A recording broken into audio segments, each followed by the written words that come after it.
Bueno, muy buenas tardes a todos.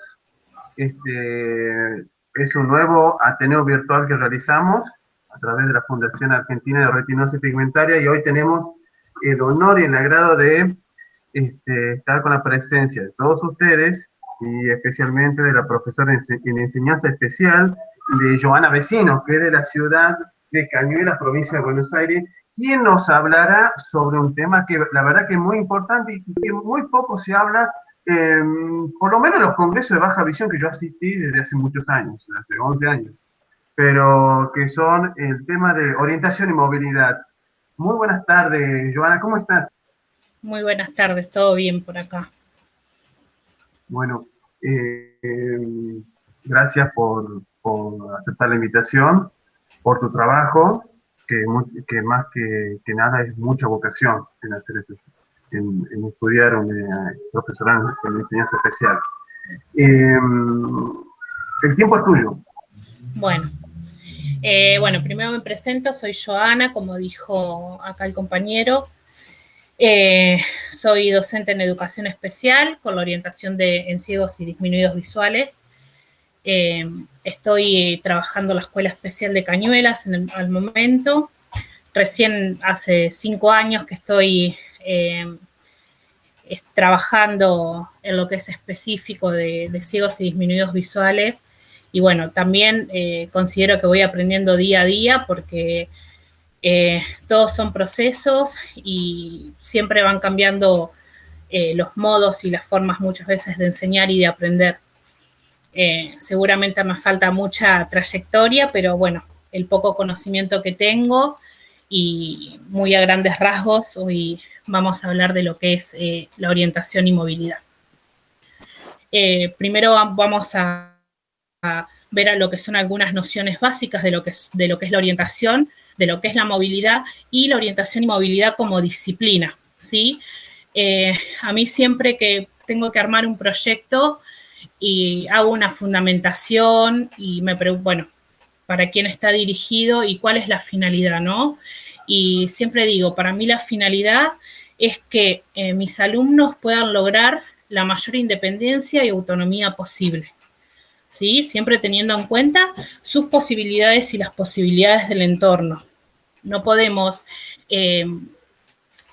hacer como una evaluación general o tener la misma finalidad para todos. ¿Sí? Siempre digo, tenemos que entender que si bien muchas veces por ahí la patología es la misma, el diagnóstico que nos da un oftalmólogo es el mismo, pero nunca va a ser funcional en todas las personas, ¿sí? Cada persona es funcional a ese diagnóstico y eso es lo que tenemos que respetar, ¿sí? Y muchas veces también tener en cuenta qué es lo que esa persona quiere, ¿sí? Más allá de orientación y movilidad, yo trabajo por ahí otros anexos en lo que es educación especial en discapacidad visual, que tenemos lo que es habilidades de la vida para la participación social, bueno, lo que es orientación y movilidad, baja visión, braille, pero también tenemos que basarnos cuando armamos una planificación en lo que desea el sujeto, ¿sí? Muchas veces nosotros tenemos, sí, los contenidos a trabajar muy bien detallados y cómo enseñarlos, pero siempre es necesario respetar al sujeto con el que estoy trabajando y hacerlo partícipe de esas planificaciones, ¿sí? ¿Qué es lo que él quiere?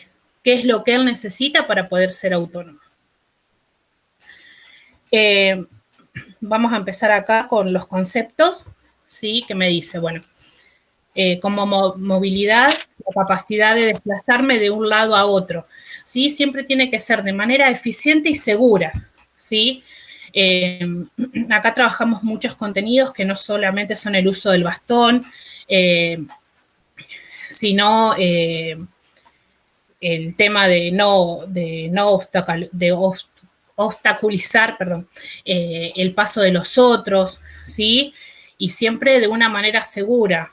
Muchas veces tenemos que tener en cuenta que no vamos a estar preparados para sortear todos los obstáculos, ¿sí? Porque ¿qué pasa? Con el uso del bastón, muchas veces podemos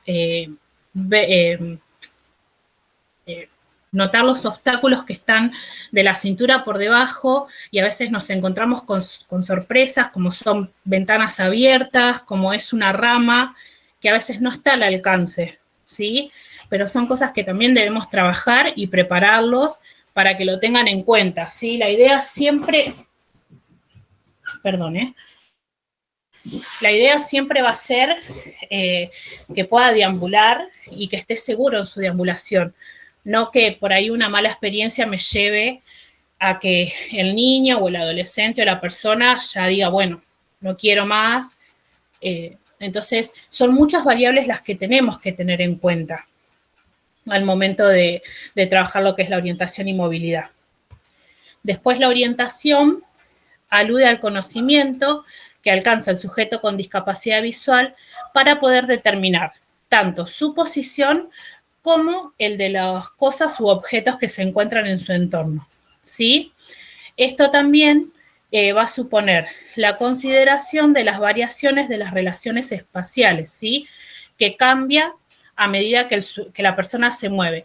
Acá vamos a tener que tener en cuenta después los tipos de orientación, ¿sí? Que se van dando en forma progresiva y a medida que el sujeto puede ir adquiriendo esas nociones de orientación, ¿sí? La orientación y movilidad dentro de los anexos de lo que es el diseño se va a enmarcar en un desarrollo de la autonomía e independencia del sujeto, ¿sí? Que le va a permitir un desplazamiento seguro y autónomo, propiciando un mejor desempeño en su vida cotidiana. Es como les decía recién, ¿sí? Siempre como finalidad tenemos que tener y basarnos en la autonomía de ese sujeto con discapacidad, ¿sí? Que este sujeto tiene que ser capaz de realizar sus propios juicios y ser capaz de tomar sus propias decisiones en cuándo él quiere moverse, cómo decide desplazarse y hacia dónde, ¿sí? Es decir, nosotros podemos hacer un plan de trabajo de orientación y movilidad, pero tenemos que preguntarle, bueno, por ejemplo, estás en tu casa, ¿a dónde querés ir? Pues por ahí yo digo, sí, igual en unas primeras instancias, obviamente, vamos a trabajar los espacios próximos, los espacios cercanos, ¿sí? Pero también, como vengo diciendo, tenemos que darle voz a ese sujeto y preguntarle, bueno, hacia dónde te querés dirigir y empezar a armar planes de trabajo o mapas o rutas para que él pueda desplazarse hacia donde él quiere, ¿sí? Después, bueno, es fundamental la consideración de la edad cronológica y de los entornos particulares, actuales y futuros de cada persona para poder seleccionar las técnicas y estrategias apropiadas, ¿sí? Acá lo que tenemos que tener en cuenta es que el proceso de orientación y movilidad va a ser un proceso cognoscitivo, ¿sí? Donde va a tener que integrar el sujeto con discapacidad visual varias áreas, ¿sí? Que es la cognitiva, la sensorial, la social, todo lo que él pueda recepcionar del entorno, ¿sí? Después, bueno, la orientación y movilidad va a abarcar un conjunto de técnicas para la adquisición de destrezas y libertad de la movilidad del sujeto, siendo un complejo y vasto proceso cognoscitivo tendiente a desarrollar íntegramente las aptitudes potenciales de la persona con discapacidad visual. ¿Sí? Acá lo que tenemos que tener en cuenta es que no solamente vamos a trabajar la técnica del uso del bastón, que por ahí es la que más, siempre la que hacemos más hincapié. A medida que vamos avanzando los niveles del sistema educativo, vamos a ir trabajando la orientación y movilidad y lo que son las técnicas del uso del bastón y técnicas de prebastón. Sí, no es solamente el uso del bastón, sino son las orientaciones espaciales, los giros, los medios giros, cómo movilizarme de manera segura, cómo subir y bajar escaleras, ¿sí? Son procesos que vamos dando, que se van dando de a poco y paulatinamente. Siempre me refiero a esto de poder respetar los tiempos de cada sujeto, ¿sí? También teniendo en cuenta que por ahí no siempre vamos a empezar a trabajar con un niño desde lo que es atención temprana o las primeras sesiones del nivel inicial. Tal vez nos encontramos con un niño ya en edad un poco más avanzada, de 6, 7 años, o incluso la secundaria, ¿sí? Porque también tenemos que tener en cuenta que muchas veces las patologías son progresivas, entonces chicos que por ahí no necesitaron el uso del bastón, lo van a necesitar en edades más avanzadas. Por eso digo, seguramente en esos casos vamos a reforzar los contenidos anteriores, pero va a ser mucho más fácil porque el chico ya va a tener adquiridos otros patrones y que nos va a facilitar el trabajo. No es decir que vamos a empezar desde cero. Bueno, después acá de nuevo vamos a explayarnos más con lo que es la orientación, ¿sí? La orientación va a ser el proceso que va a requerir el sujeto, ¿sí? Y va a necesitar ser capaz de integrar toda la información sensorial que él recibe del ambiente, ¿sí? Y esto, incorporarlos a los patrones de movimientos para lograr su objetivo, ¿sí? Los 3 principios de orientación son: ¿dónde me encuentro? ¿Dónde está mi objetivo? ¿Y cómo voy a llegar a él? ¿Sí? Para esto, la persona con discapacidad visual va a necesitar comprender dónde se encuentra él ubicado en relación al espacio, ¿sí? Si está en su casa, si está en la escuela, dónde él está ubicado, dónde está su objetivo. Un ejemplo sería si él quiere ir de la escuela a la casa o si tiene que ir de la casa a comprar algo, ¿sí? Y después va a necesitar un modo de organizar qué es lo que debe hacer exactamente para llegar de dónde está al lugar donde se encuentra su objetivo, ¿sí? Cuando él sea capaz de responder estas preguntas, se va a atravesar un proceso mental cognitivo que me va a constar de 5 pasos, ¿sí? Primero, la percepción, ¿sí? Él, a través de los sentidos restantes que tiene, que pueden ser el tacto, el olfato, la audición, las percepciones kinestésicas o los cambios en los niveles de luminosidad, él los va a tener que poder percibir y asimilar para luego poder realizar un análisis de esos datos percibidos, ¿sí? Algunos por ahí van a preferir más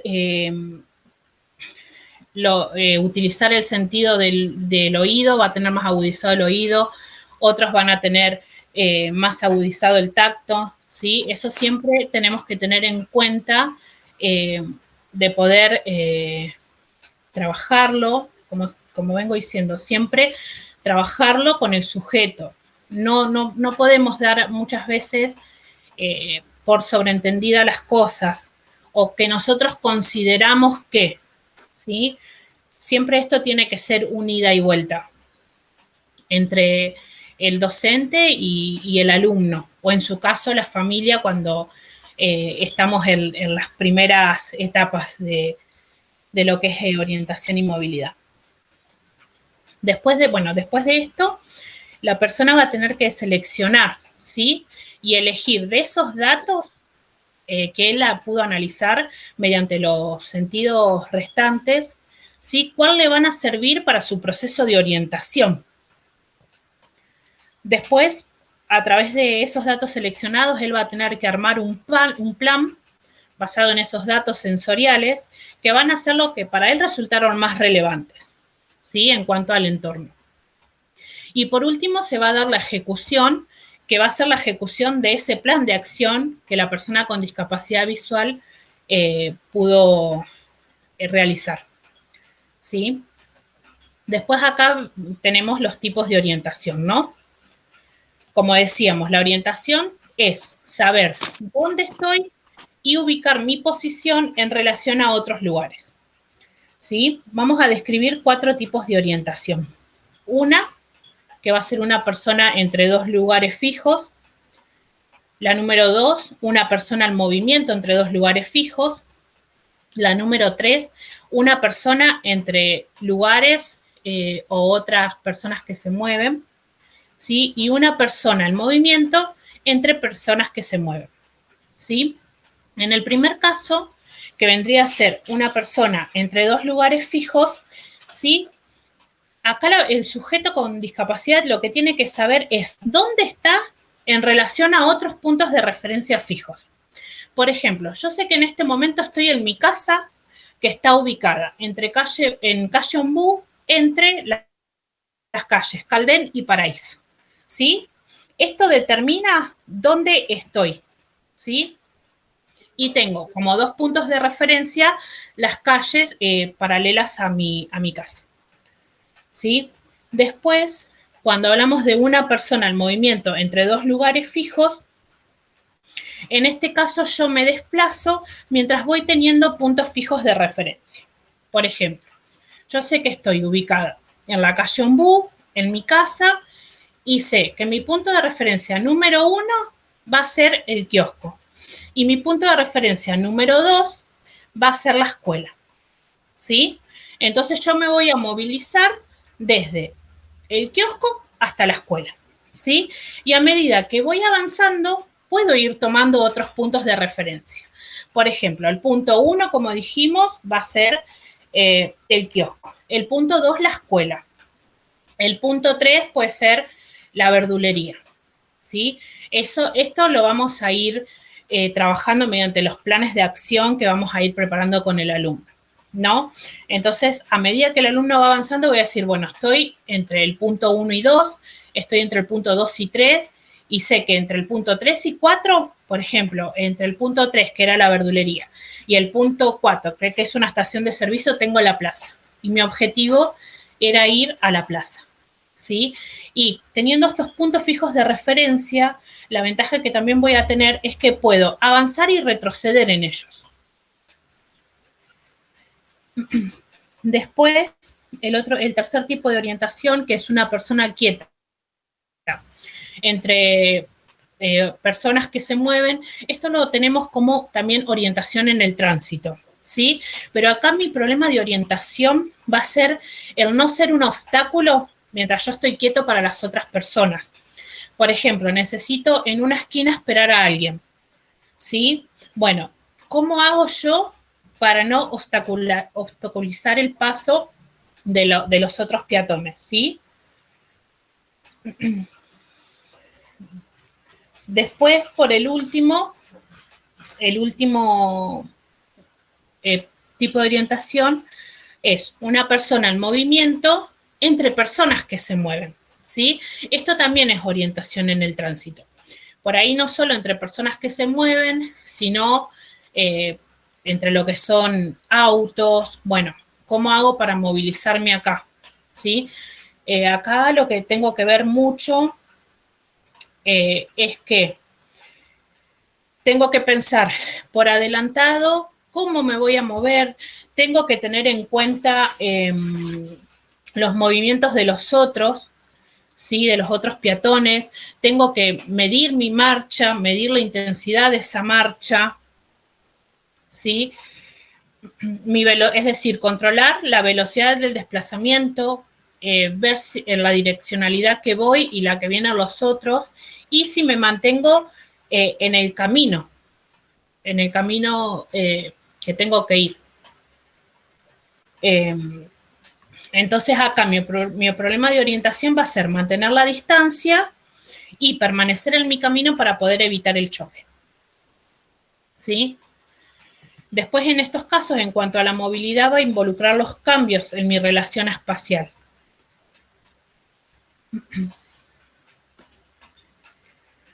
Ahora, en este caso, cuando nos referimos a movilidad, ¿sí? Siempre el movimiento que nos va a interesar no va a ser un movimiento impuesto por agentes externos, ¿sí? Sino que va a involucrar a la persona para que ella pueda hacer sus propios juicios y tomar sus decisiones sobre cuándo, cómo y dónde movilizarse, ¿sí? es lo que decía, siempre lo remarco mucho porque para mí es muy importante poder escuchar a un otro y al otro con que trabajo, con el que tengo que trabajar, ¿sí? Respetar siempre las necesidades del otro, ¿sí? Después lo que tengo, después de lo que trabajamos es el trazado de mapas y rutas, ¿sí? El trazado de mapas y rutas va a ser posible cuando el sujeto sea capaz de reconocer los nombres y los rasgos de determinados lugares que se identifican en relación a su alrededor, ¿sí? A los que se puede volver y reconocer, ¿sí?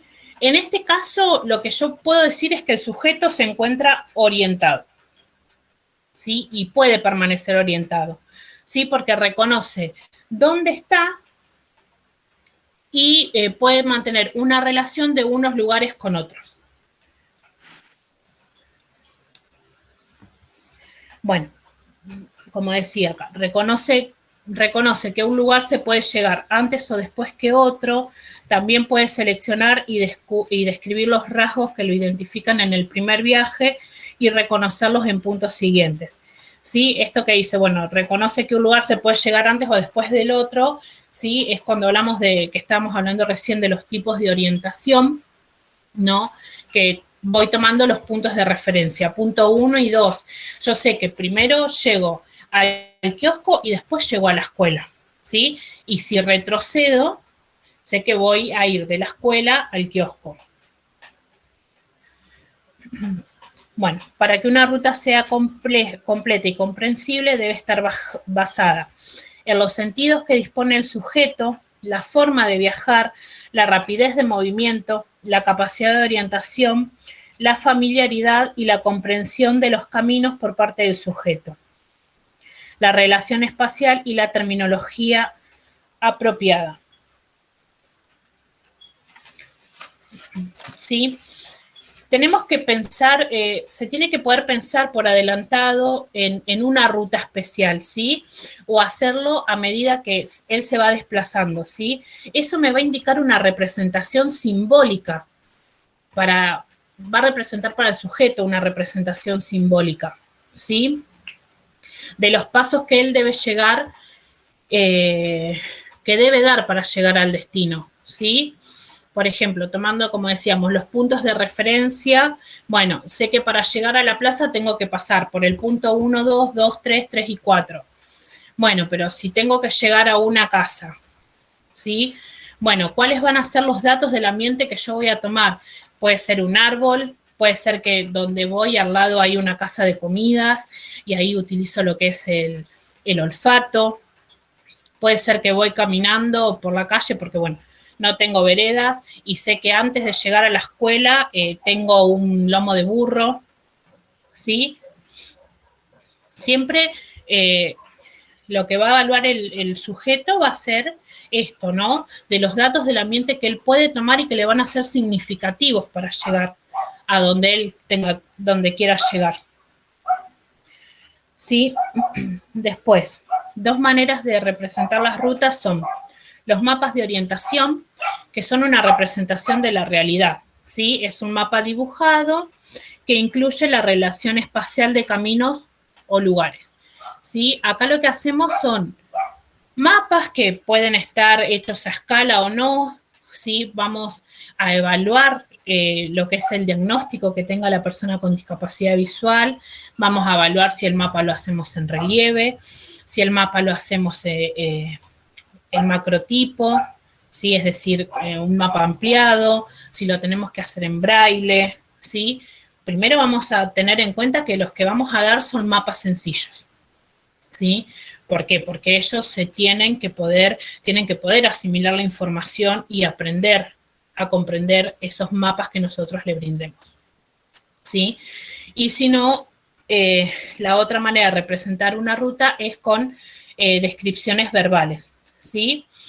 Si lo representamos en una imagen, en este caso, por ahí no va a importar la forma o el tamaño, ¿sí? Porque lo que vamos a hacer va a ser verbalizar ese mapa. ahora con lo que vamos a seguir, después de tener, bueno, lo que son estas nociones, por ahí no sé si alguien tiene alguna duda de lo que dije, si fui muy rápido, para ya seguir con lo que es la enseñanza en los niveles.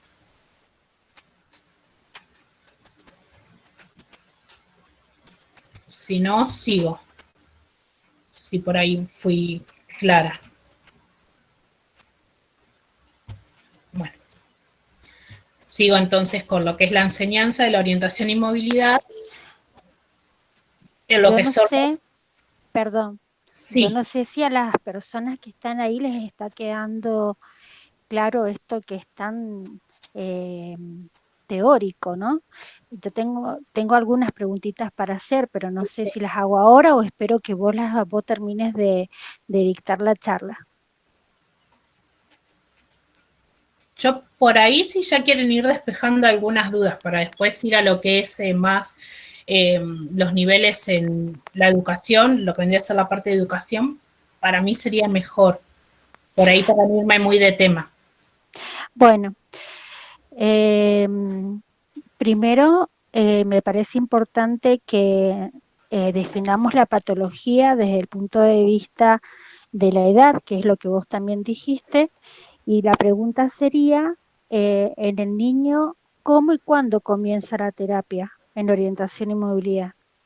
Porque vos dijiste que no de tan chiquitito, sino más adelante, y bueno, yo desde mi punto profesional, yo soy profesora también, de profesora terapeuta en deficientes visuales, soy de Mendoza, y desde la terapia que se aborda desde acá, tenemos el objetivo de empezar a trabajar con el niño desde que está en atención, en estimulación temprana, luego pasa a atención temprana y luego pasa a los jardines, es decir, que hacemos como un proceso a través del juego para que pueda aplicar todas esas nociones que vos estás hablando, tanto temporales, espaciales, kinésicas, y sobre todo el uso y manejo de los sentidos. Entonces, bueno, un poco cómo lo abordan ustedes, vos me decís desde más adelante con un plan de acción y los intereses en base a los intereses de las personas,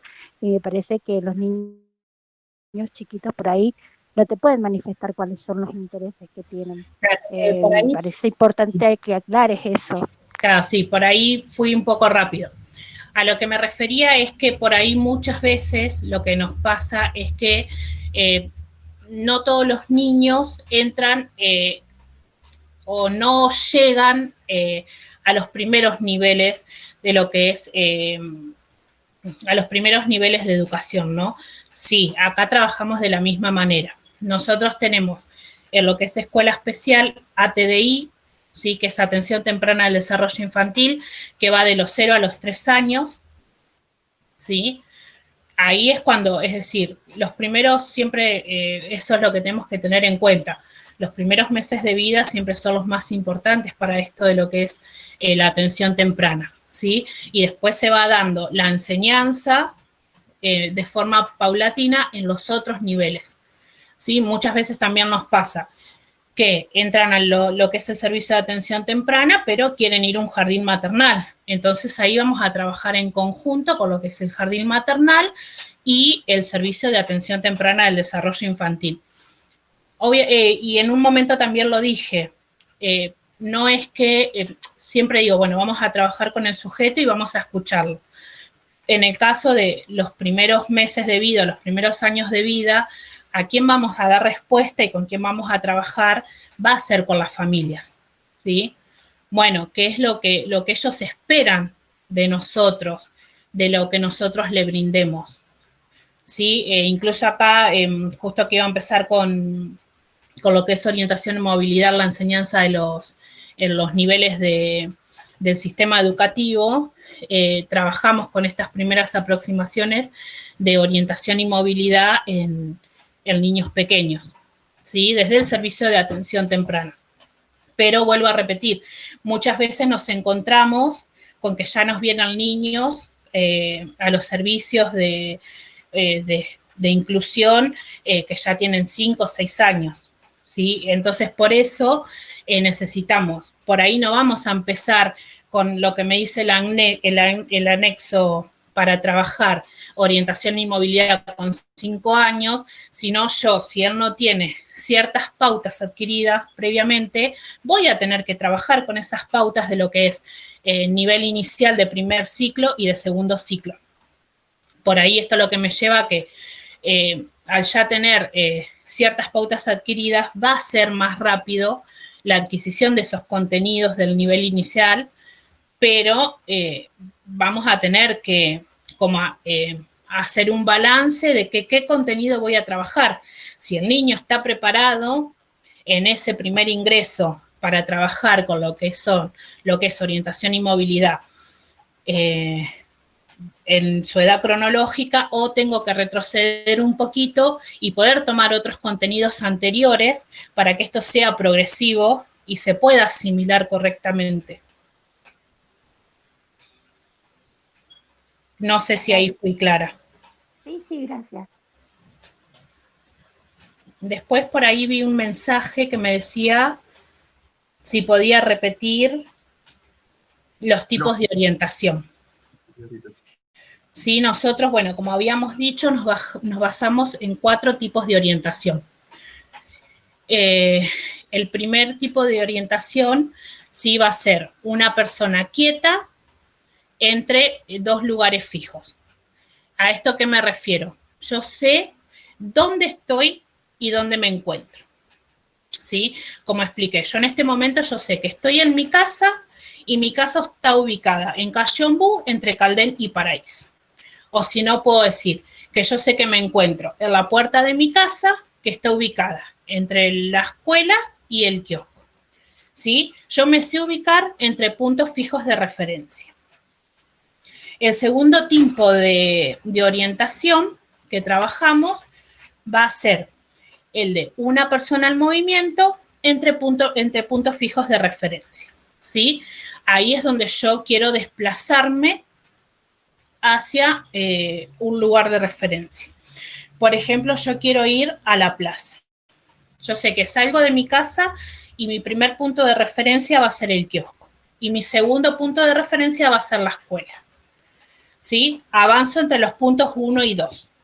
Después, el punto 2 yo ya sé que es la escuela y mi punto 3 de referencia va a ser la verdulería. ¿Sí? Ahí voy a desplazarme entre los puntos 2 y 3. Y ya sé que entre el punto 3 y 4, por ejemplo, que es la verdulería, y una estación de servicio, ahí voy a tener la plaza que va a ser mi destino. ¿Sí? Yo me desplazo entre puntos fijos de referencia. ¿Sí? Lo que me permite estos puntos fijos de referencia también va a ser que yo puedo tanto avanzar como retroceder. El tercer punto de referencia es cuando yo me encuentro quieto entre personas u objetos que se mueven, ¿sí? Que son otros peatones, que son autos, que son colectivos, ¿sí? En este caso, en el tercer tipo de orientación, que es cuando estoy quieto mientras los demás se mueven, mi problemática de orientación va a ser no ser un obstáculo para los otros. Por ejemplo, yo necesito esperar en una esquina el colectivo o necesito esperar que me iba a encontrar con alguien en la esquina. Bueno, ¿cómo no soy yo un obstáculo para esa persona? ¿Sí?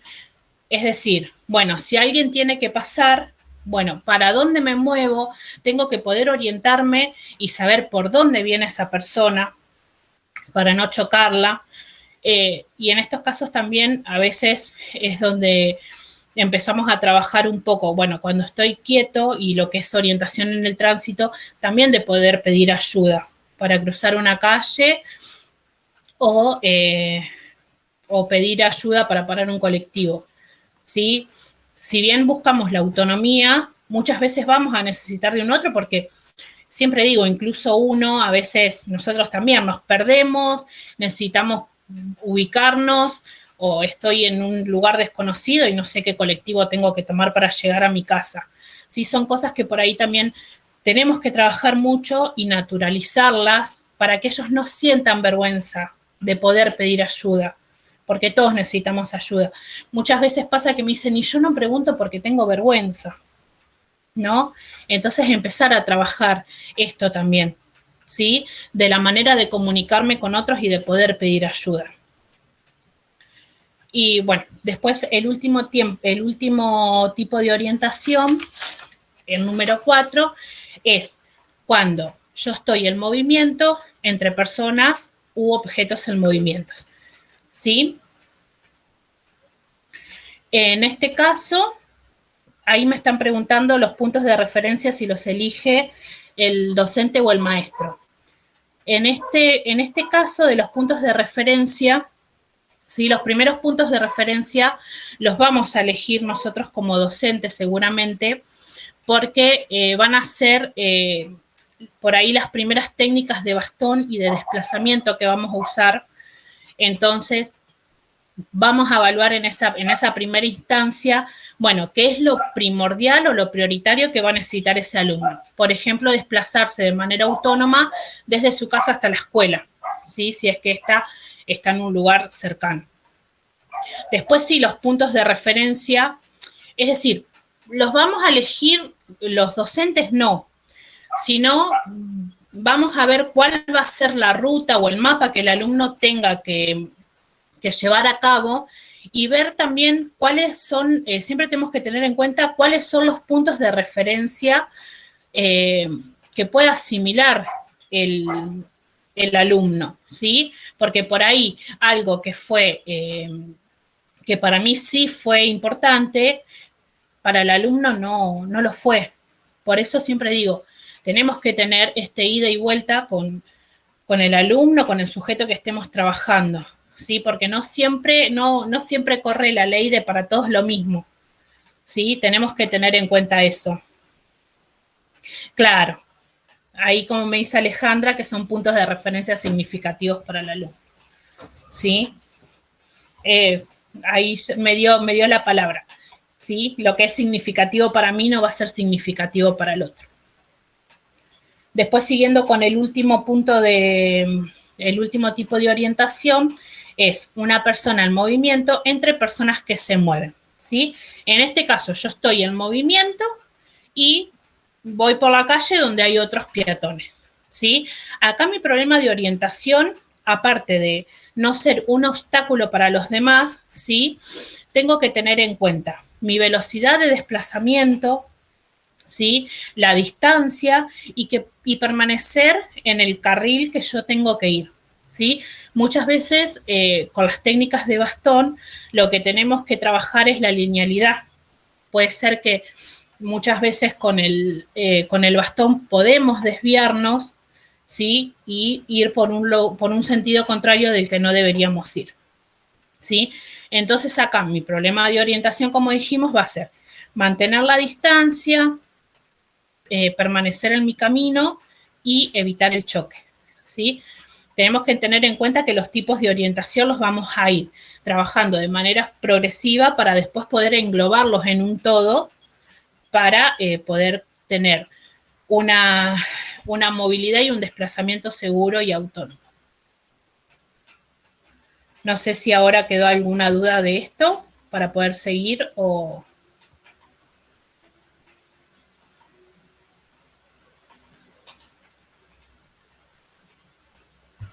Bueno. Continúe. Bueno, ahora sí, vamos a seguir con la enseñanza de orientación y movilidad en lo que son los sistemas del nivel educativo. ¿Sí? La orientación, como recién hablábamos, desde el nivel inicial va a abarcar desde lo que es el jardín maternal, que nosotros lo trabajamos en atención temprana del desarrollo infantil, hasta la tercera sección del nivel inicial, que sería la sala de 5 años. ¿Sí? Todos los contenidos que vamos a ir trabajando los vamos a ir reforzando de manera progresiva, ¿sí? Y van a ser cada vez más, vamos a ir avanzando sobre esos mismos contenidos, ¿sí? En el nivel inicial, como orientación, vamos a trabajar lo que son la localización de objetos cercanos, anticipación de actividades que van a estar identificadas por señales o por claves sensoriales, Relaciones espaciales vinculadas con los objetos, el espacio inmediato y las distancias. ¿Sí? Cuando trabajamos en orientación y movilidad con niños pequeños, vamos a analizar muchos aspectos que dentro de ellos tenemos, lo que son la edad, el entorno, las barreras para la participación, los apoyos naturales que ellos pueden tener. ¿Sí? Siempre la orientación y movilidad debe iniciarse de manera temprana para que el niño pueda poseer una conciencia del uso adecuado de su cuerpo y del entorno. ¿Sí? Tiene que ser, tenemos que lograr que el niño pueda autoiniciar, ¿sí? Pequeños desplazamientos que le pueda permitir a edades mayores movilizarse con o sin ayuda y con niveles más altos de eficiencia. ¿Sí? Después, bueno,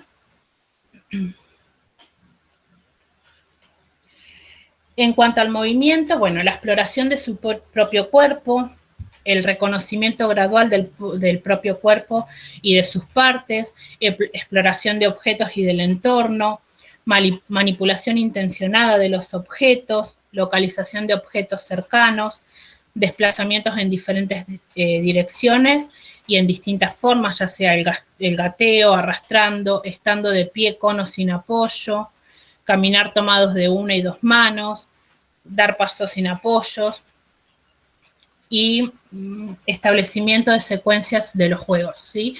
En cuanto a la exploración del cuerpo, muchas veces lo que hacemos es por ahí tomar los momentos de cambiado o los momentos de baño, ¿sí? Para que los papás puedan ir nombrando a ese bebé las partes del cuerpo y que las pueda ir reconociendo de forma paulatina. ¿Sí? Bueno, antes de esto me olvidé también de aclarar que cuando empezamos a trabajar lo que es en la enseñanza y lo que es orientación y movilidad, vamos a basarnos en lo que es la edad, ¿sí? La situación de discapacidad, el nivel de la trayectoria escolar en la que el niño se encuentra, como decía, por ahí podemos encontrarnos con niños que sí ingresan en atención temprana, como en niños que no, que ingresan en edades más tardías a lo que es el sistema, porque suele pasar. Y bueno, después vamos a considerar lo que son indicadores para armar lo que son las propuestas, ¿sí? Que vamos a basarnos en los intereses del sujeto, como dije, y de su entorno, ya sea de su familia, de quién esté a cargo de ese niño. Y cuando también hablo a los intereses del sujeto, es que cuando yo planifico una actividad, tengo que evaluar y ver para lo que es importante para ese niño, ¿sí? Por ejemplo, qué juguetes son los que le gustan, para poder trabajar de una forma más empática.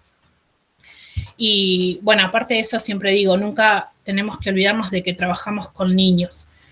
Muchas veces vemos que vienen niños que obviamente llevan muchas terapias, muchas consultas médicas, y nos olvidamos de ese espacio de niños, ¿no?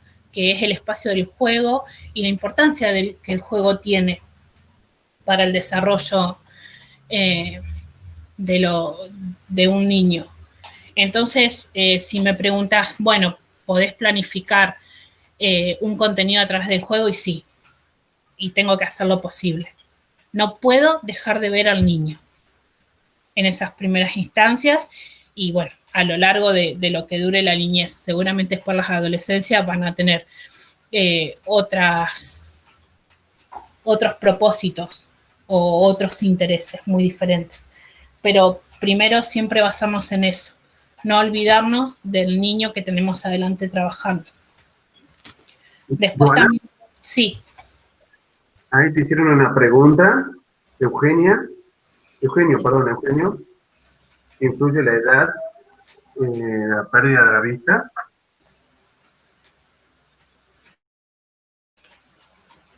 Influye la edad de pérdida de la visión. ¿A qué se refiere? Si puede ser una enfermedad progresiva o que por ahí No, sea... lo que me refiero es de si en el tema de la enseñanza de orientación y movilidad si influye la edad en que pierde la visión el niño, o si tiene una disminución visual progresiva. Sí, va a influir en las estrategias que yo voy a tener que tomar como docente. Como estaba hablando acá, las consideraciones que yo voy a tener al momento de armar un plan de orientación y movilidad, nosotros tenemos que contar desde la escuela con una ficha oftalmológica, ¿sí? Que se hace una vez por año y donde el oftalmólogo, ¿sí? Va a ser el que nos va a indicar si esa patología es progresiva o no es progresiva, ¿sí? Y ahí va a ser, a partir de eso va a ser nuestro punto de partida para nosotros planificar lo que él necesite. Por ejemplo, tenemos niños muchas veces que tienen retinopatía pigmentaria, lo que me va a llevar a una fotofobia. Entonces son chicos que por ahí durante la noche tienen una deambulación muy buena, pero durante el día, debido a esta fotofobia, tienen dificultades, ¿no? Y también, si a mí me dicen, bueno, esto es progresivo, vamos a tener que ir preparándolo. Más allá de que por ahí en este momento, hoy y ahora, él no lo necesite, ¿sí? Pero a mí, la ficha oftalmológica me está diciendo que en algún momento lo va a necesitar y lo vamos a tener que preparar, ¿sí? Siempre va a variar el grado de discapacidad visual que él tenga, ¿sí? Si va a ser leve, si va a ser moderado, si va a ser severa, ¿sí? Muchas veces los chicos con una discapacidad visual leve no necesitan el uso del bastón, ¿sí? Pero hay otros chicos que a pesar de tener solamente una disminución visual, no estamos hablando de una ceguera, necesitan sí o sí el apoyo de orientación y movilidad y del uso del bastón. Me estoy olvidando de algo que quería aclarar y no se me fue.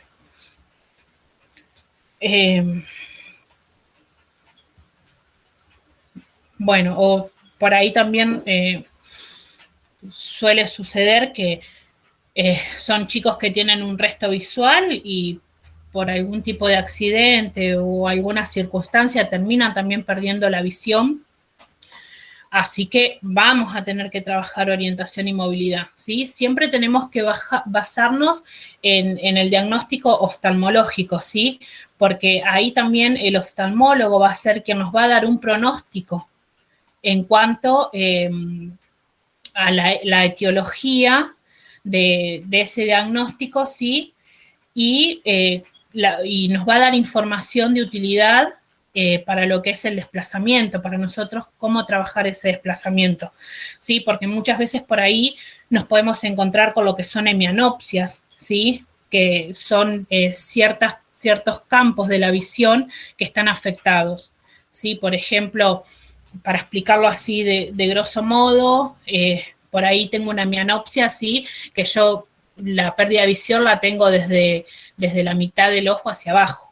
Entonces ahí, por más que yo tenga un resto visual, voy a necesitar el uso del bastón, ¿sí? Porque mi visión está afectada en lo que es de la cintura para abajo, ¿sí? O si por ahí es una hemianopsia temporal, ¿sí? Siempre, a mí por ahí no me gusta mucho hablar de lo que es patología, ¿sí? No encasillar adentro de una patología, pero en este caso es necesaria para una buena intervención, ¿sí? Porque como decimos, tenemos variedad de patologías de discapacidad visual y muchas veces también tenemos que tener en cuenta que no solamente son puramente discapacidades visuales propias del aparato ocular, del sistema ocular, sino también tenemos discapacidades visuales corticales y ya es un trabajo por ahí más detallado, donde tenemos que tener en cuenta muchas otras cosas. Yo en mi caso, al momento, he trabajado solamente lo que son discapacidad visual, propiamente visual. No he trabajado, no han llegado al servicio nenes con discapacidad visual cortical, donde ya tenemos por ahí otro tipo de trabajo más complejo. Pero sí tenemos que tener en cuenta de que las patologías difieren, y no solamente por la etiología de la patología, ¿sí?, sino que no va a ser funcional en cada persona. Por eso también se trabaja con lo que es la evaluación visual funcional, ¿no? Cómo usa esa persona su resto visual.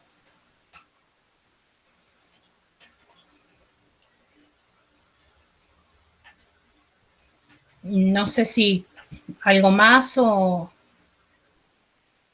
Excelente, gracias. Ahí creo que hice una pregunta, Roxy. Sí, ahí dice, es importante saber que cada persona tiene una función visual. Eso también interviene en orientación y movilidad, que era lo que decía, que nos tenemos que basar en la evaluación visual funcional, ¿sí? En cómo la persona utiliza ese resto visual que tiene. ¿Sí? Por eso es lo que vengo diciendo y que repetí varias veces, ¿no? Que es muy importante ver lo que resulta significativo para esa persona, ¿sí? Cuál es la funcionalidad de su visión, cómo él puede usar e integrar el resto de los sentidos, ¿sí? Tenemos que tener muchas veces en cuenta que la visión me da información constante del ambiente, mientras los otros sentidos no. Y la visión es la que integra también el resto de los sentidos, ¿sí? Al tener una pérdida de visión, tenemos que llevar y hacer otro proceso para poder integrar esos sentidos y ver cuál es la información sensorial que para ese sujeto termina siendo más significativa y más funcional. Sí, cuando hablo de significativo también me refiero a lo que es funcional para cada uno.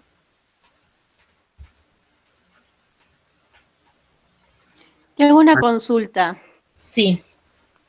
La organización de la enseñanza para una persona con visión cortical, ¿es igual que la persona que tiene otra disminución visual severa?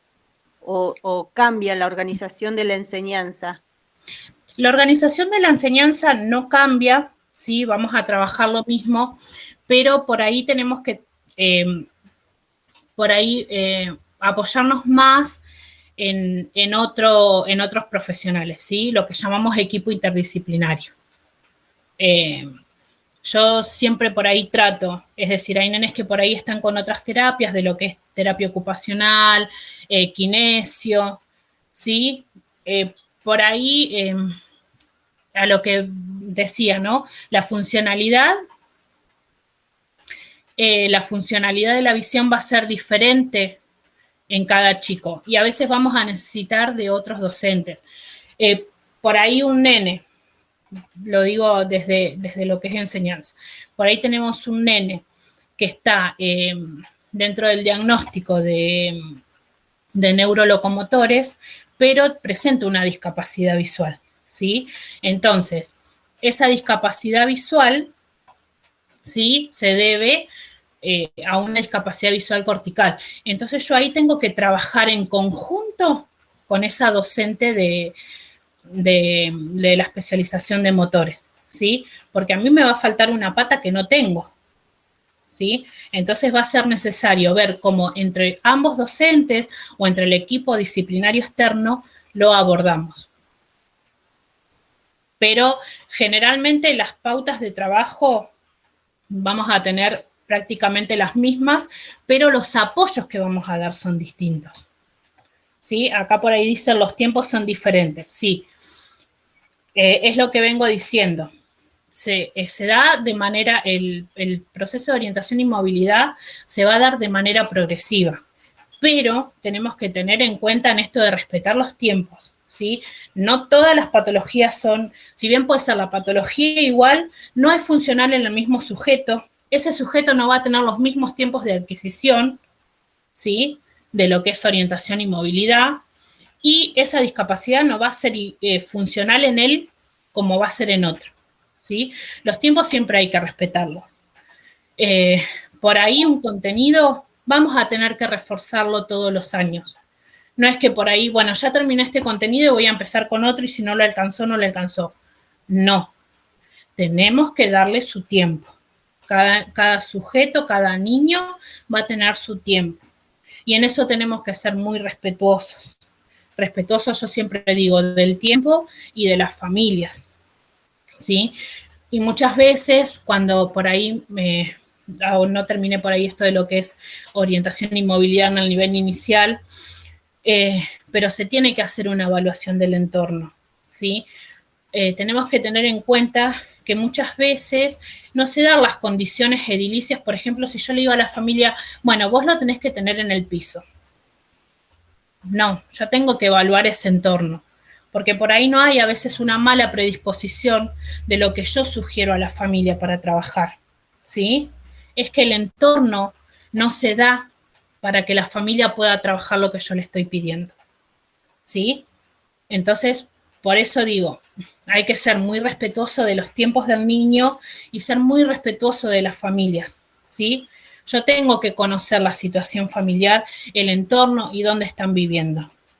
Y si no se puede hacer en casa la actividad o lo que yo tengo planificado para seguir reforzando en casa, y bueno, yo como docente, ¿qué estrategia o qué puedo brindar, ¿sí?, para que esa familia pueda seguir trabajando y acompañando a ese niño en esa casa? ¿Sí? Siempre, incluso en el mismo diseño, los anexos que nosotros tenemos nos dicen que se tienen que hacer visitas domiciliarias para hacer mapas de riesgo, para evaluar el entorno, ¿sí? Pero también, es decir, nos vamos a encontrar por ahí con familias que accedan a que uno pueda hacer una visita en el hogar y familias que no, y eso hay que respetarlo, ¿sí? Siempre lo vuelvo a repetir, al menos a mí, al menos es como mi manera de trabajar, ser respetuoso con ese niño y con esa familia.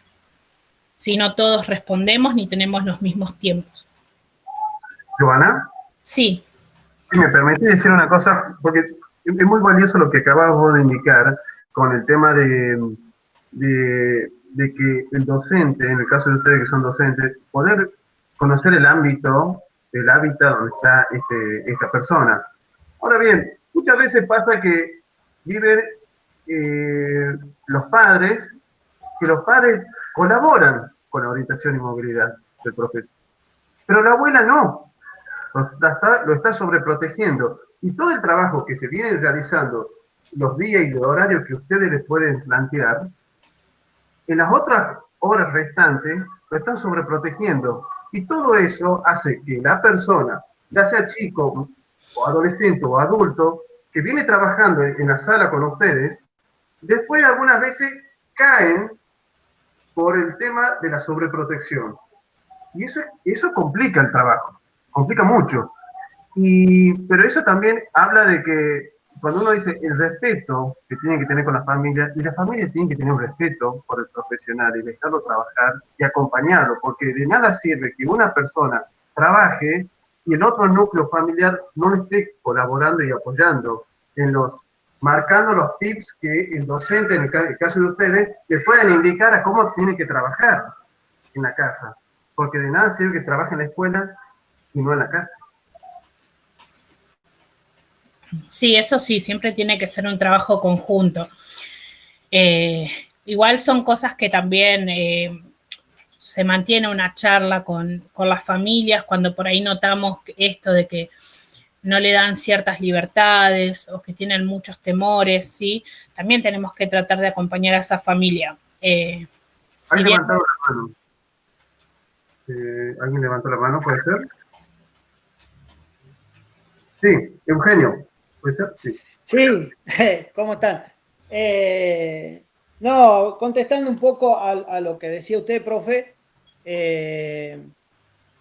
que por ahí a nosotros, como profe de orientación y movilidad, nos pasa de que le damos actividades a los chicos y como usted dice, hay personas dentro de la familia que sobreprotegen a ese chico. Lo que hacemos mucho acá en Salta es el trabajo con apoyos del Gabinete de Psicología para hacer talleres de hermanos, varias actividades que hacemos para el logro del entendimiento, sobre todo de estas personas que lo sobreprotegen, el entendimiento de la falta de autonomía que tiene ese chico, ¿sí? Nos ayuda mucho eso para el logro de que estas personas que lo están sobreprotegiendo al chico se abran un poco más a la tarea de orientación y movilidad y lo dejen circular más tranquilo, que puedan salir a la calle y hacer de esquina a esquina, por ejemplo, una tarea cotidiana que se sabe dar, o de ir de un punto de referencia en la misma cuadra a otro. Son cosas que se hacen, pero hay que trabajar mucho con la parte psicológica de estas personas que sobreprotegen, porque el día de mañana ese chico va a estar solo,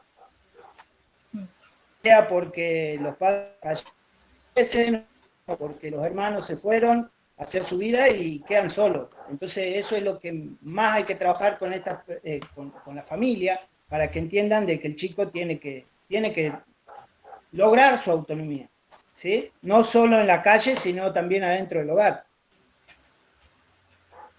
Excelente, profesor, excelente. Bueno, sí, comparto con lo que dice Eugenio.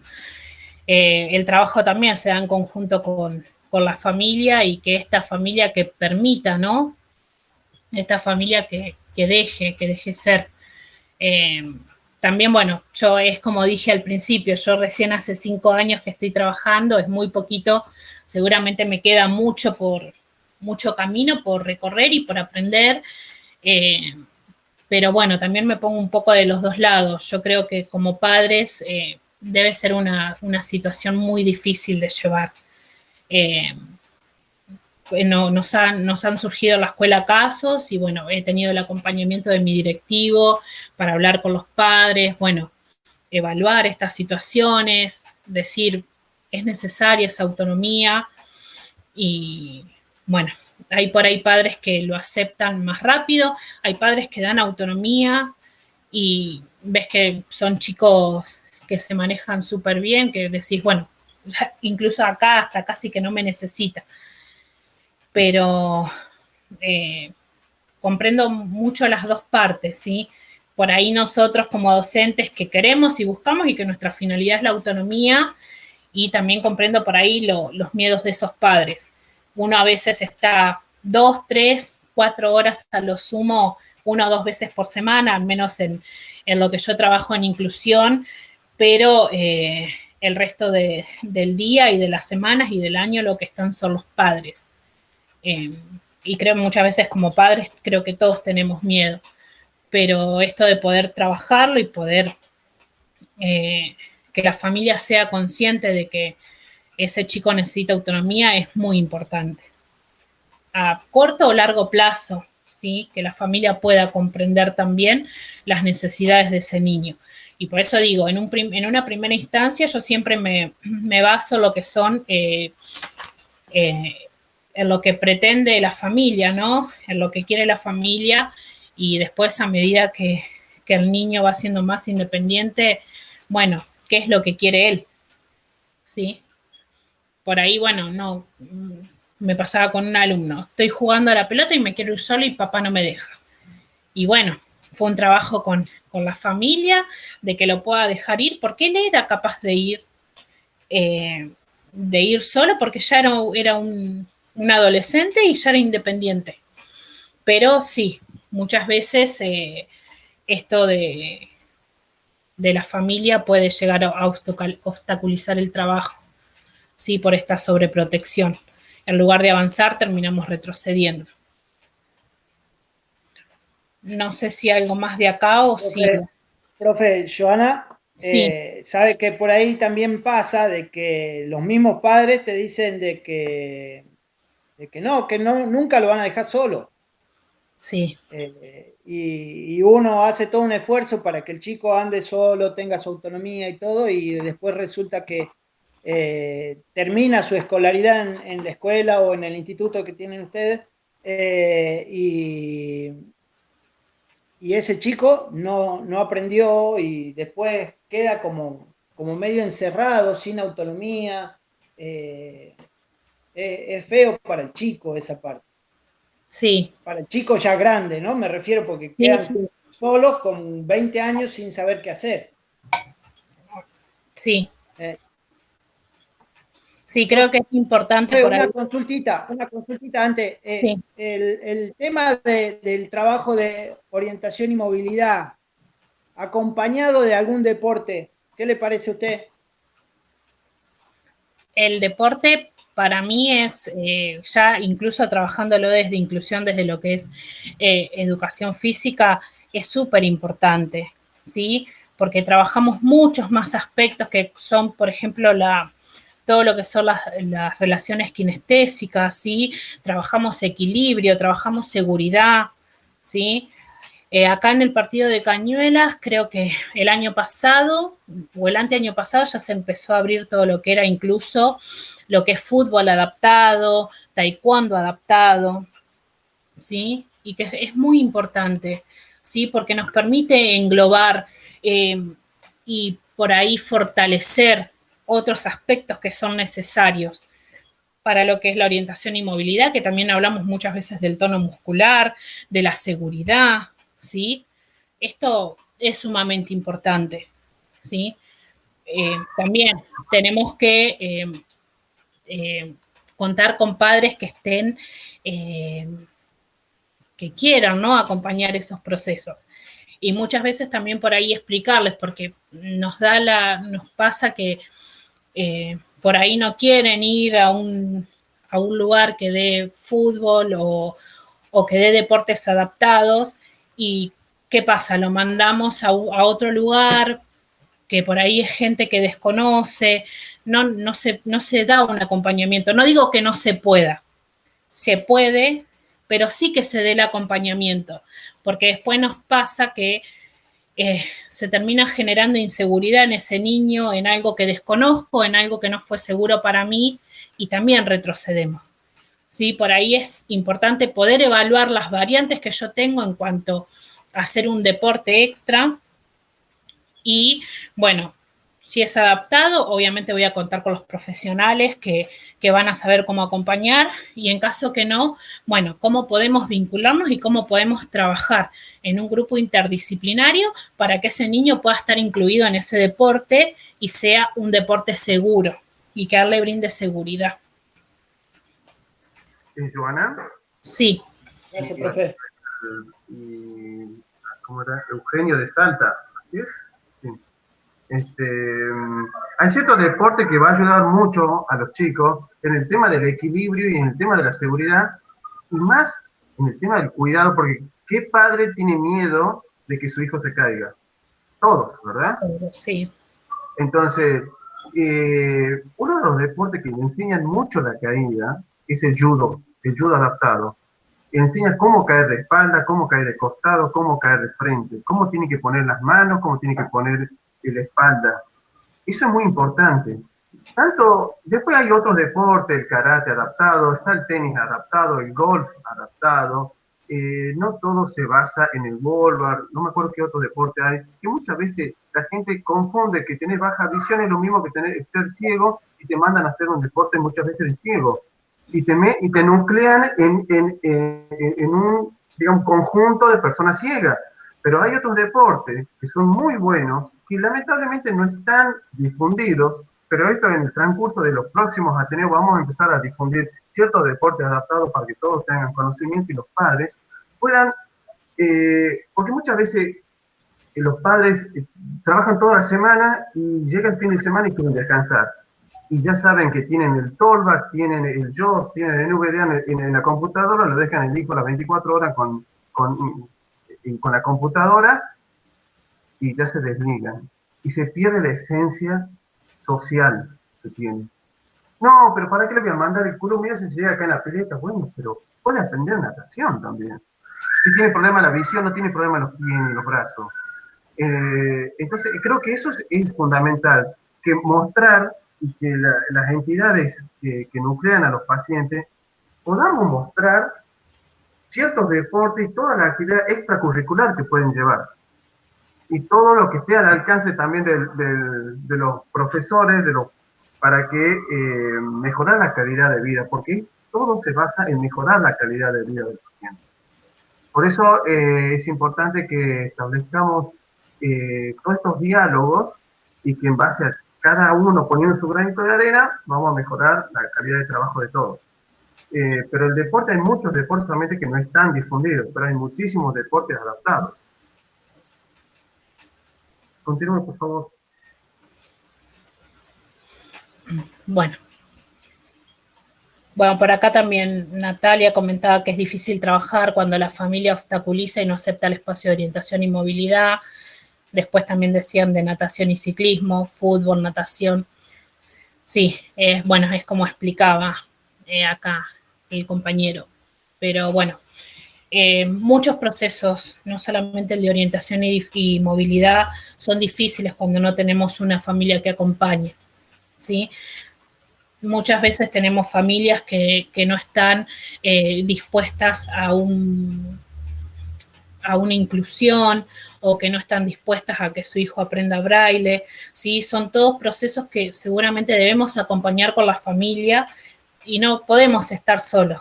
Vamos a necesitar, ¿sí?, de otro especialista que pueda acompañar a esa familia, ¿sí?, para poder aceptar la situación de discapacidad de su hijo.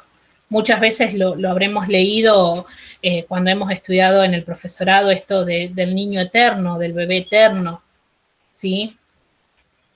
Yo desde mi punto siempre digo, considero que no debe ser algo fácil para esas familias, pero también cuando buscamos la autonomía de ese niño, de ese sujeto, vamos a necesitar a alguien más que pueda acompañar a esa familia para que esa familia pueda acompañar y para que esa familia pueda tener disponibilidad para ese niño y para las necesidades de él y para lo que él necesita a futuro para lograr su autonomía.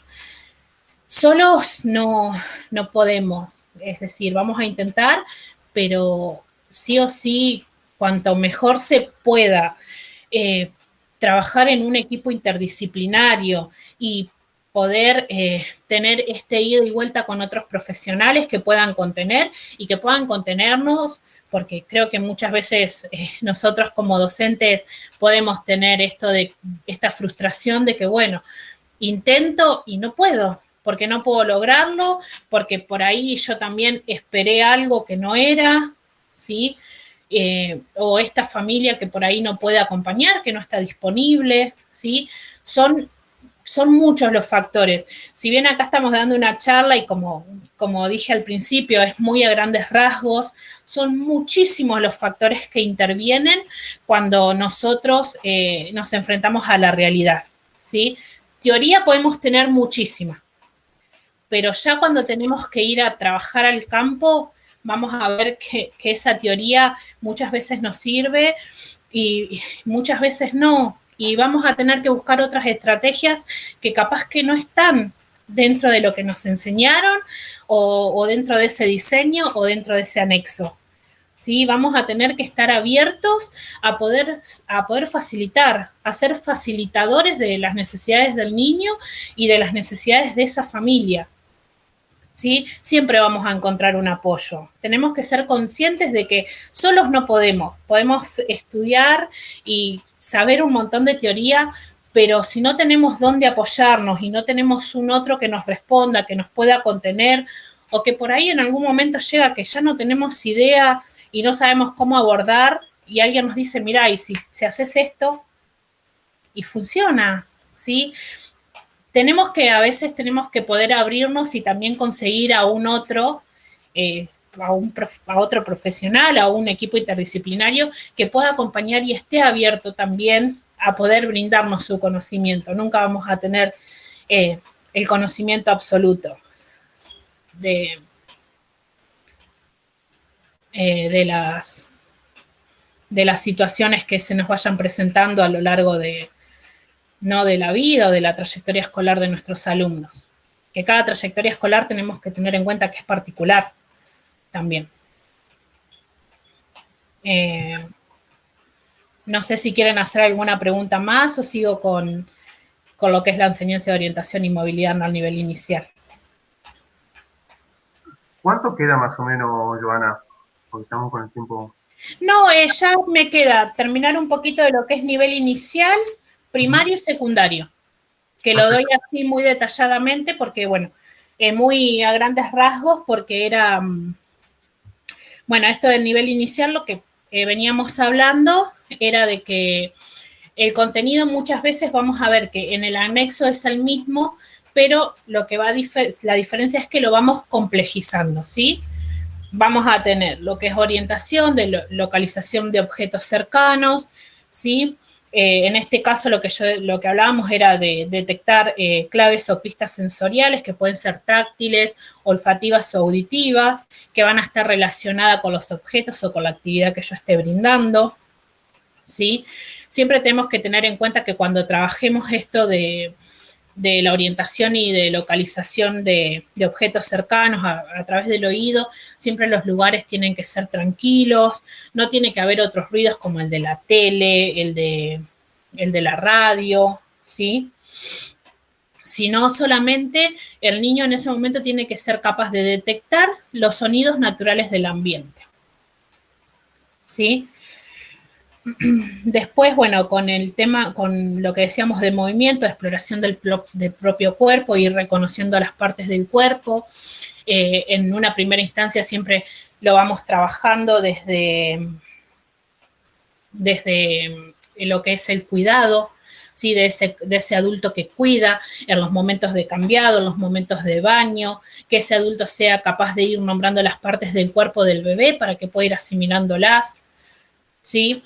O, por ejemplo, los momentos de comida, de alimentación, cuando empiezan con las primeras papillas, que el adulto le pueda hablar, decirle a ese bebé, bueno, vas a comer, que le acerque la cuchara para que el nene pueda sentir el olor de la comida y pueda ir asimilándolo, ¿sí? Después, a medida que esto va... de que vamos avanzando lo que es el nivel inicial. Después, por ahí lo que trabajamos mucho con el tema de la exploración del propio cuerpo son canciones. Trabajamos mucho con canciones, con el movimiento, que me diga, tengo que mover el pie, tengo que mover el brazo, ¿sí? Eso es lo que vamos a ir trabajando. Después el desarrollo de conceptos, ¿sí? Causa y efecto, permanencia del objeto, categorías de forma, posición y medida, ¿sí? Es muy importante trabajar la permanencia del objeto, porque como decíamos, la visión a mí me da una información total del ambiente. En cambio, cuando yo no tengo la visión, los demás sentidos lo que me van a dar es una noción fragmentada de ese ambiente. Entonces, por ahí si el nene escucha que suena un sonajero, cuando ese sonajero ya no lo escucho más, ¿qué me va a decir? No está más. Bueno, no. Sí, sigue estando, solo que no está emitiendo sonido. Sí, entonces tenemos que buscar estrategias para trabajar esa permanencia del objeto. Como, por ejemplo, bueno, mamá está, viene, me habla, me cuida, pero se fue a hacer algo, pero mamá sigue estando. ¿Sí? Son cosas que vamos a tener que ir teniendo en cuenta. Después tenemos la técnica prebastón, que son el rastreo, guía vidente adaptada para niños pequeños, las técnicas de protección, ¿sí? En el caso del rastreo, los primeros meses por ahí lo que hacemos, a partir de los 6 u 8 meses, cuando los bebés empiezan a ir a estar a UPA de los papás y pueden hacer recorridos en la casa, que el nene con la manita y con la ayuda del papá o del familiar que esté pueda ir recorriendo el ambiente, ¿sí? Después cuando ya el niño empieza a caminar, la guía adaptada, puede ser que el adulto pueda extender la mano para que ese niño pueda agarrarse, ¿sí? Y puedan deambular juntos, ¿sí? En cuanto a las técnicas de protección, bueno, puedo ir enseñando que si yo mantengo mi mano adelante y voy haciendo un rastreo con mi mano, puedo encontrar objetos, ¿sí? Que van a evitar que yo me pueda golpear, me pueda lastimar, o simplemente que pueda reconocer y pueda saber que ahí está lo que yo estoy buscando, ¿sí? Después de la técnica de bastón, en lo que es a los desplazamientos, detección de obstáculos, detección de puntos de referencia. En estos casos, antes de los primeros 3 años tenemos que tener en cuenta que no vamos a utilizar el bastón propiamente dicho, ¿sí? Lo que vamos a hacer por ahí es utilizar otros elementos que pueden ser los caminadores, los andarines, ¿sí? Que le van a permitir al nene ir deambulando y también detectar cuando tienen o un obstáculo o cuando hay un desnivel, ¿sí? Y estos objetos de prebastón, que no, como decía, no va a ser el bastón en sí, también puede ser algo que elijan los padres, algún juguete firme con el que el nene pueda ir orientándose y le permita utilizar técnicas de bastón en los desplazamientos. ¿Sí? Y me faltó por ahí también lo que es las primeras relaciones espaciales, lo que son los niños, ¿sí? Cuando son bebés, por ahí cuando los tenemos acostados en la cuna puede tener diferentes texturas, ¿sí? Yo sé que él si gira para la derecha va a tener una textura, pero si gira para la izquierda y toca, va a tener otra textura totalmente diferente, ¿sí? Y ahí ya vamos a tener ciertas nociones espaciales que se pueden ir formando, ¿sí? Bueno, después en cuanto a las técnicas del bastón y los desplazamientos, ya los niños van a ir generando un conocimiento gradual del espacio en el que viven. Cuando ya pasamos a lo que es el nivel inicial, que los niños se encuentran dentro de una sala, el docente es necesario que pueda ir a conocer el espacio, ¿no? Y también brindar los apoyos al jardín, o más adelante cuando sea también las escuelas, ¿sí? De brindar espacios cuidados y seguros para los desplazamientos de los niños, ¿sí? De que, bueno, que las puertas estén totalmente abiertas o totalmente cerradas, ¿sí? Que pueda haber puntos de referencia, dónde está ubicado el picaporte, siempre que el mobiliario esté quieto, ¿sí? Poder dejar una pared libre para que él pueda hacer un seguimiento con la mano, para poder desplazarse, ¿sí? Esas son cosas que vamos a tener que trabajar en conjunto cuando ya el niño no esté dentro del hogar y empiece su trayectoria escolar en un jardín o en una escuela, ¿sí? En las escuelas también vamos a tener que poder evaluar el ambiente, ¿sí? Que sea seguro y que le permita un desplazamiento autónomo a nuestro alumno. Bueno, después en el nivel primario, lo que me dice, bueno, vamos a trabajar el desarrollo de conceptos, mapas cognitivos, interpretación de mapas y planos ápticos simples. Acá ya sí podemos empezar a trabajar, como habíamos dicho anteriormente, ¿sí? Los mapas en relieve, ¿sí? O el macrotipo, o los mapas poder explicarlos detalladamente de manera verbal, ¿sí? Después el reconocimiento del tránsito, claves o pistas, ¿sí? Acá por ahí lo que nos basamos es, bueno, cómo sé que llegué a una esquina, cómo sé que estoy dentro o fuera del aula, ¿sí? Vamos a tener que tener en cuenta ciertas claves del ambiente para ir reconociendo y poder desplazarme, ¿sí? Bueno, los conceptos espaciales arriba, abajo, al lado, al frente, anterior, posterior, diagonal, oblicuo, conceptos ambientales, ¿sí? Después, las técnicas prebastón, vamos a seguir con las técnicas de protección, media, alta, baja, ¿sí? La técnica de guía vidente. Es como veníamos diciendo, por ahí el contenido va a ser el mismo, pero lo que estamos haciendo es que vaya siendo más complejo, ¿sí? Vamos a ir avanzando en la asimilación y reconocimiento de esas técnicas, ¿sí? Bueno, técnicas para para reconocer objetos caídos, encuadre y alineación, giros. Encuadre y alineación es, bueno, cómo yo me ubico, ¿sí?, en el espacio, que puede ser cómo me guío a través de una pared y a través del bastón para poder caminar en una línea recta, ¿sí? Bueno, ¿qué técnica voy a utilizar si se me cayó algo? Bueno, seguridad en cuanto a la entrada y salida de vehículos, ascenso y descenso de escaleras con guía vidente, apertura y cierre de distintas puertas con guía vidente. En estos casos, bueno, siempre vamos a tener un apoyo acá para que me guíe, ¿sí?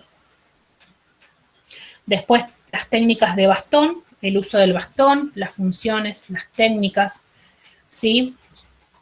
Técnicas formales para el uso de ese bastón, la técnica diagonal, de barrido, la de 2 puntos, ¿sí? La forma correcta de guardar el bastón, toma corta, bueno, ascenso y descensos de escaleras ya con bastón, recorridos de interiores y exteriores, ¿sí? Por lo general, siempre primero empezamos con una técnica muy básica, que es la técnica de los 2 puntos o de hover, que en el último apartado hablo muy así a grandes rasgos de la utilización del bastón, ¿sí? Pero también tenemos que tener en cuenta que nosotros vamos a brindar la técnica, pero muchas veces van a ser ellos quienes asimilen y después busquen la mejor manera de desenvolverse. Ya sea, hay muchos chicos que prefieren no utilizar el bastón para subir una escalera, ¿sí? Cuando ya por ahí están en un nivel secundario, ellos ya saben, ya son conscientes y pueden medir la altura del escalón sin necesidad de utilizar el bastón, ¿sí?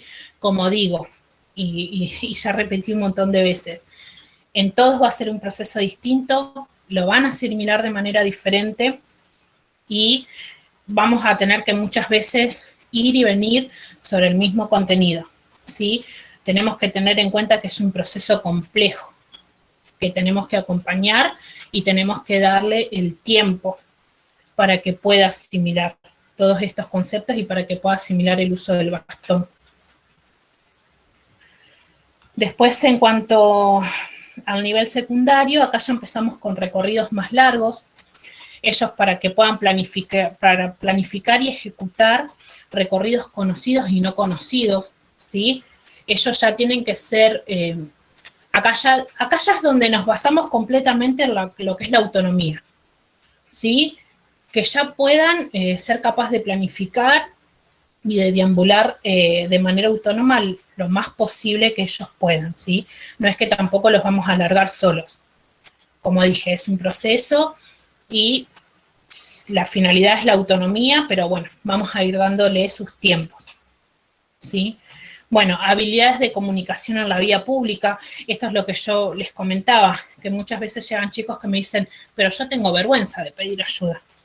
Y bueno, a todos nos pasa que a veces necesitamos pedir ayuda, ¿sí? Que no está mal y necesitamos muchas veces que nos ayuden a cruzar la calle, que nos ayuden a parar un colectivo, ¿sí? Son cosas que tenemos que tener en cuenta.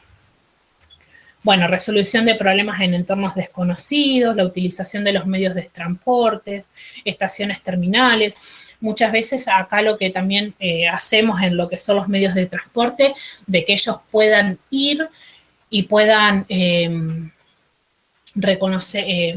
empezar a conocer cómo es el colectivo, que puedan recorrerlo, que puedan saber los escalones, dónde están las barandas, dónde está la máquina para poner la sube, cómo están ubicados los asientos, dónde tengo los timbres, ¿sí? Hay un reconocimiento también del espacio de los medios de transporte y de las estaciones, ¿no? Después, bueno, el reconocimiento de espacios públicos, de salud,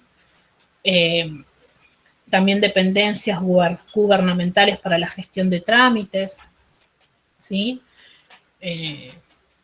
Son pautas que por ahí tenemos que ir dando para que él pueda desenvolverse, ¿sí? Dentro del contexto. Después, en cuanto al bastón acá, los tipos de bastón que existen, tenemos que tener en cuenta que También hay distintas punteras a veces de bastón, ¿sí? También el cuidado del bastón, el cambio acá dice de elástico y de puntera. Bueno, ¿cuál va a ser el bastón que le quede más cómodo, que sea más funcional? ¿Sí? Y por último, bueno, otros recursos para la movilidad que pueden ser perros guías, requisitos de ingreso a un programa, características de las escuelas de perro guía, nuevas tecnologías complementarias de orientación y movilidad como son los GPS y los teléfonos celulares. ¿Sí? Muchas veces acá en esto también necesitamos tener el apoyo de lo que son los recursos tiflotecnológicos, ¿no? Para que puedan ser funcionales en la movilidad y en el desplazamiento de cada uno de nuestros años. Y bueno, por último, lo que era el uso del bastón, que es la técnica que les decía que es la más utilizada, es la técnica de los 2 puntos o la técnica de hover, ¿sí? Bueno, me dice que el bastón debe llevarse con el brazo un poco flexionado, cerca del cuerpo, centrando la línea media. Como línea media, muchas veces tomamos el ombligo de referencia, ¿sí? La mano que sujeta el bastón, se sujeta el bastón con el dedo índice prolongado a lo largo del bastón, ¿sí? Y los 2 dedos restantes sujetan el bastón, ¿sí? Lo que vamos a realizar va a ser un movimiento con la muñeca, ¿sí? En un semicírculo de derecha a izquierda, ¿sí? Y la punta del bastón va a tocar el piso en cada punto del ángulo, ¿sí? Este ángulo lo tengo que hacer de hombro a hombro, ¿sí? Ese va a ser el abanico que yo voy a hacer con el bastón, ¿sí? Porque acá es donde yo voy a percibir mi zona de deambulación, si tengo obstáculos, si hay un desnivel, si hay una vereda rota, ¿sí? Ahí voy a poder percibir cualquier obstáculo y no voy a estar en peligro de tropezarme, ¿sí? Muchas veces tenemos que tener en cuenta que nos va a llevar tiempo adquirir la técnica del uso del bastón, porque puede ser que ya venían desde antes utilizándolo, pero por ahí la técnica no estaba muy bien incorporada, entonces tengo un ángulo chico y lo que lleva es que mientras deambulo por la calle me estoy chocando, me lastimo, ¿sí? Tenemos que ser claros y acompañar el uso del bastón, ¿sí? Lo que utilizamos mucho, que siempre decimos, es la técnica de mano sobre mano, ¿no? Yo tomo la mano de mi alumno y voy indicando la gravedad del ángulo que él tiene que hacer, ¿sí? Después, bueno, y otra cosa importante, que es a medida de que la persona camina, ¿sí? Va a realizar un intercambio de movimiento, lo que es la punta del bastón y el pie que va a mover, ¿sí? Si mi bastón va hacia el lado derecho, ¿sí? Cuando el bastón explora el lado derecho, yo voy a hacer el paso hacia adelante con el pie izquierdo, ¿sí? Y bueno, esto es a grandes rasgos. Muchas veces esta técnica del bastón, para brindarle más seguridad, lo que se hace es la técnica del barrido, ¿sí? Que es la misma técnica, pero en lugar de que sea el bastón en cada punto, lo apoyo en cada punto del ángulo, directamente hago un barrido de ese ángulo, ¿sí? Muchas veces hasta que van teniendo más seguridad en el desplazamiento, van a utilizar esa técnica.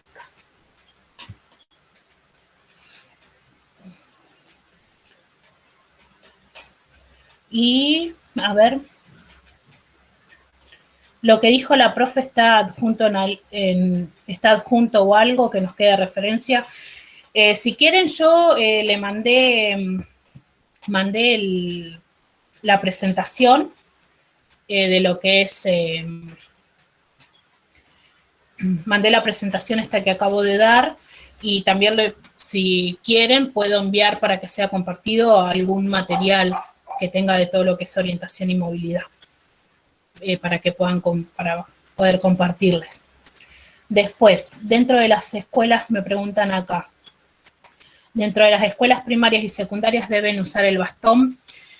Generalmente cuando ya están familiarizados dentro de lo que es el aula, muchas veces el bastón no lo usa, porque es como decimos, el mobiliario tiene que tratar de permanecer estático, ¿sí? Entonces ella tiene sus puntos de referencia fijos para poder deambular sin la necesidad de usar el bastón.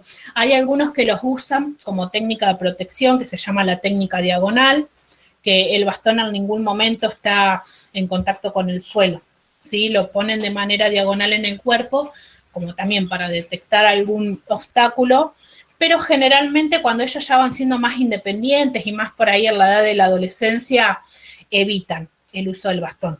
Sí, el uso del bastón lo van a hacer dentro de las escuelas, ya sean primarias o secundarias, cuando tengan que hacer ciertos desplazamientos más largos. Por ejemplo, bueno, si quiero ir del aula al baño, sí, seguramente van a utilizarlo. Porque a veces también tenemos que ser realistas, la escuela nunca va a estar estática. A veces, bueno, la portera está limpiando y me va a correr el tacho de basura, ¿sí? Entonces puede ser que me encuentre con un obstáculo y va a ser necesario el uso del bastón dentro de la escuela. Pero siempre para, por ahí, recorridos un poquito más largos, ¿sí? Dentro de lo que es por ahí el salón, va a haber chicos, va a ser como optativo, ¿sí? Dependiendo de la seguridad de desplazamiento que tenga ese niño dentro del aula, ¿sí? Pero después, fuera de, por ahí en los recreos que van a deambular, que van a ir de un lado para el otro, y más que van a tener que tener en cuenta los tipos de orientación que dijimos, ¿no? Me muevo mientras otros se mueven, y que me puedo tener en el patio muchos obstáculos, ¿sí? Ahí sí el uso del bastón va a estar, va a ser necesario.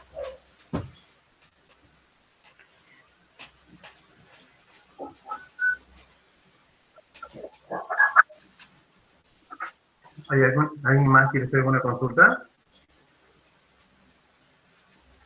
Perfecto. No, ha sido muy clara. Muchas gracias. Gracias. La verdad que muchísimas gracias,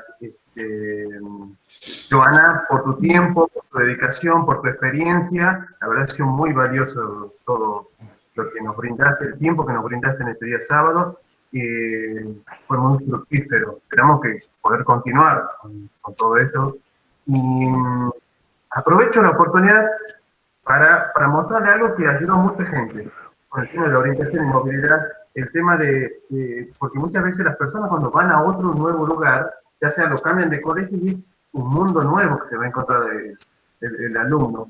Y es bueno que poder conocer algunas alternativas y algunas ayudas.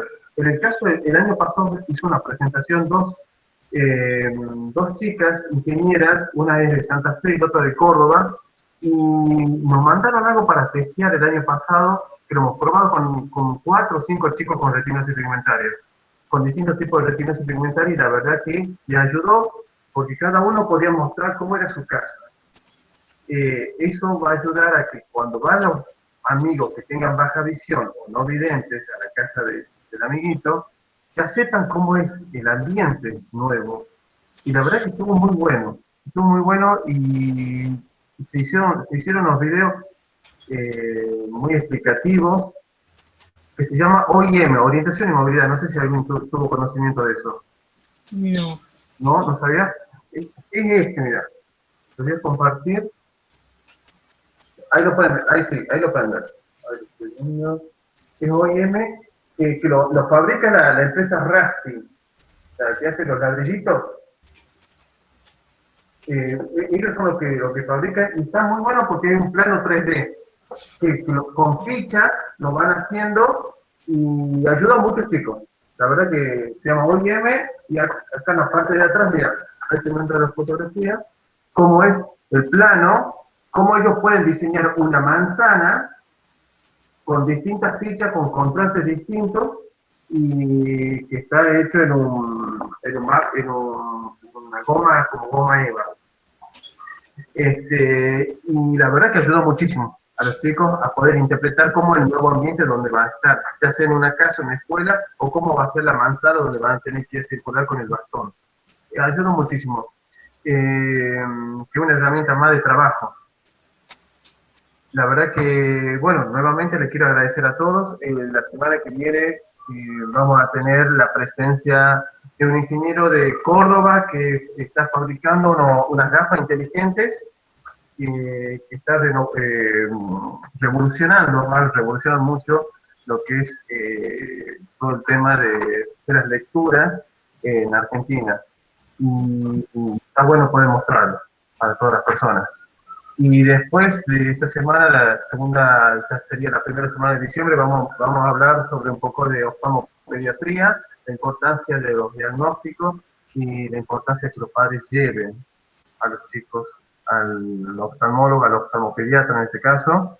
Vamos a tener varios ciclos, por lo menos capaz que hasta el mediados de diciembre con los Ateneos. Después vamos a descansar un poquito, porque después sí, nos quedamos sin argumento para el año que viene. Bueno, nuevamente muchísimas gracias, Joana, por tu tiempo. Fue muy valioso y muy fructífero para mí, para el corazón.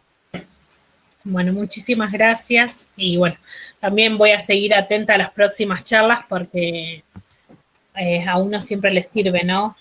Seguir adquiriendo conocimientos para el trabajo diario que tiene. Claro, esto es muy importante, porque una vez uno termina de hacer los cursos, la gente se capacita, pero siempre hay alguien que tiene un poquito más de experiencia y que no hay que ser egoísta, compartir la experiencia y poder difundirla con otras personas para ver si pueden ayudar, independientemente de la provincia, ciudad o barrio, pueblo que sea, o país, en este caso. ¿Nadie más quiere hacer otra consulta? No. ¿No? ¿Les pareció bien la charla? ¿Se sintió muy cómoda, ¿no? ¿Hay alguien que quiere hablar? ¿Ha visto alguien? Silvia. Yo, no, Francis, tengo mi nieta que anda dando vueltas. Muy agradecida, está muy bueno, todo muy claro, y creo que a muchas personas de acá del grupo también les sirve mucho por el tema de los niños. Usted sabe de que, bueno, lo mío es ya de grande, con baja visión, pero es muy importante, también nos sirve el tema de cómo manejarse, cómo los puntos que decía de referencia también es muy importante. Así que no, está todo muy claro, muy agradecida. Un saludo de mi parte, Silvia de La Rioja. Muchas gracias. Lo último que quería decir era, muchas veces a los chicos con baja visión que lo mandan a escuelas, ciertas escuelas de ciego para el apoyo, lo primero que hacen es enseñarle braille. Yo sé que hay gente que no le puede llegar a gustar lo que diga, pero para mí no es correcto, porque nadie tiene la bola de cristal para saber si esa persona va a perder la vista. No todos los casos de retinosis pigmentaria quedan ciegos. Y hoy en día con la tecnología ayuda mucho, pero ya no hay tanto analfabetismo como había antes, hace 20, 30 años. Hay mucha gente con baja visión y ciega que eran analfabetos, ya no tanto. No quiere decir, no estoy diciendo que no haya, sino no tanto. Pero lo importante es que saber que puedan, porque conservan un resto visual que se puede trabajar en base a ese resto visual y poder utilizar las fibras o felpones, como decimos en Tucumán, fibra, fibrón, con ciertos cartones o cartolinas que le podemos cortar esa parte y se le puede hacer como el renglón, que lo utilizan como modelo para que no excederse del renglón, excluir ni bajar el renglón. Pero enseñarle braille a una persona con baja visión, creo que la mayoría de la gente le enseña eso y la verdad que yo, digamos, respeto, pero no lo comparto. Bueno, en mi caso, siempre, bueno, como te venía comentando, siempre evaluamos la funcionalidad de la visión, pero lo que nosotros tratamos de que cuando hay un resto visual, ese resto visual sea estimulado para que no se pierda y se pueda sacar el máximo provecho. Incluso contamos por ahí con unos cuadernos que están adaptados, que tienen renglones mucho más anchos, remarcados. Esos van a estar también contrastados, ¿sí? Algunos están con amarillo y verde, otro con con blanco y negro, otro con amarillo y negro, ¿sí? Tratamos, al menos desde como yo lo estoy trabajando, trato de que no se pierda ese resto, ¿sí? De seguir con la lectura, de seguir con la escritura, ¿sí? Y siempre utilizando los recursos que se necesiten, ya sea un macrotipo, que son las ampliaciones, que escriban con fibrones, que escriban con lápiz de mina más gruesa, ¿sí? Por lo general siempre suelo recomendar que usen los lápices que son 3 o 4B, ¿sí? Que la mina no es necesario apretarla mucho y escriben bien oscuro. También tengo que tener en cuenta por ahí el nistagmus, ¿sí? Ahí si uso una fibra negra o uso un fibrón, ¿sí? Pues tenemos que tener en cuenta que con este movimiento involuntario del ojo, si la letra es muy gruesa, no termina siendo claro, ¿sí? Pero siempre es importante mantener ese resto. En el caso de que esté afectado la visión del lado temporal o media parte de la visión, también utilizamos recursos. Bueno, tenés que, por ejemplo, con un punto rojo, el renglón empieza acá y termina acá, o vos tenés que empezar a leer desde este punto rojo y llegar hasta este punto verde. Son muchas las estrategias que tenemos que implementar, ¿sí?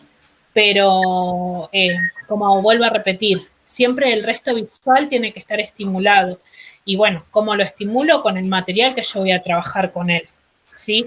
Y también en textos extensos, como te dije, los PDF los utilizo con el programa Voice que tienen en el teléfono, o que directamente los profes a veces envían archivo y ese archivo lo pueden abrir con el Voice y lo van escuchando y ellos pueden tomar sus apuntes. Pero el tema de seguir estimulando ese resto visual y utilizarlo, que lo puedan utilizar de la manera más eficiente posible, eso no lo podemos descartar, más allá de que por ahí un oftalmólogo nos dé un diagnóstico de una patología progresiva. Mientras se pueda cuidar y preservar y estimular ese resto visual que la persona tiene, lo tenemos que seguir trabajando. Y también darle recursos a esa persona o a esa familia para que pueda seguir estimulándolo desde casa. Perfecto, muy bien. Vuelvo a reiterar algo que le mandé por mensaje a todo el mundo. Si conocen personas que tengan acromatopsia, por favor, me avisan. Acromatopsia. ¿Alguien más tiene algo para acotar? ¿Vamos terminando?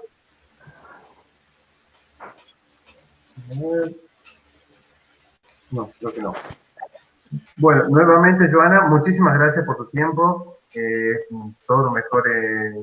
Bueno, felicidades por el nuevo bebé que va a venir en camino. Gracias. El primero, el segundo mes.